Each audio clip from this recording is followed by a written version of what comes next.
Hello, I'm Antonio Mora, and this is the news.com Day in Brief. Today's top stories in about 3 minutes. It's Wednesday, May 9th at 6:30 p.m. Take your pick. What's the top story of the day? Contentious testimony before the Senate by a nominee to head the CIA? The Secretary of State bringing home prisoners from North Korea? Large payments to Michael Cohen, some tied to Russia, that Stormy Daniels' lawyer says are nefarious? Israel bombing in Syria and killing some Iranians as the winds of war are whirling? The aftermath of the U.S. pulling out of the Iran nuclear deal, with Iranian lawmakers burning a paper U.S. flag inside its parliament? And we also just had a bunch of primaries in the U.S. I could spend 3 minutes on each of those, so I suggest you head over to newsandnews.com for articles and opinion pieces that go in depth. I'll stick to the Haspel story, not only because the CIA is essential to keeping America safe, but because the public part of her hearing was high theater with high stakes. The narrative was simple. Republicans called her the most qualified candidate for CIA director in our lifetimes. Most Democrats attacked her for her role in the harsh interrogations after 9/11 and the destruction of tapes. Republicans countered that Haspel would have been a shoo-in if Barack Obama had nominated her.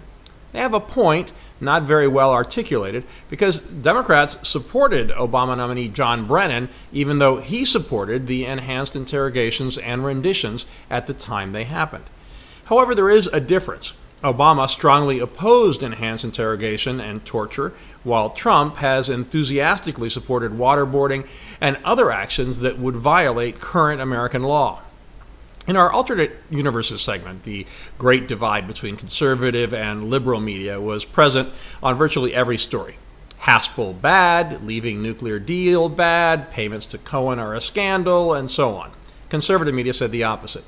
But CNN's Phil Mudd sharply broke the mold. Usually critical of the Trump administration, the former deputy director of the CIA's Counterterrorist Center furiously responded to an appearance on CNN by Democratic Senator Kamala Harris, one of Haspel's tougher critics. The CNN analyst ripped into what he called the Senate's collective amnesia in criticizing now what senators had supported after 9/11, putting it most plainly when he said he was pissed off at the hypocritical hindsight. Finally, a disturbing story in our opinion section that's worth a read, especially if you love horses. It's titled "The Grim Future Facing Most of America's Racehorses." Grim it is. Less grim, Taylor Swift and Katy Perry have called off their bitter feud after Katy literally sent Taylor an olive branch. Fans of the singers joked that world peace is now possible.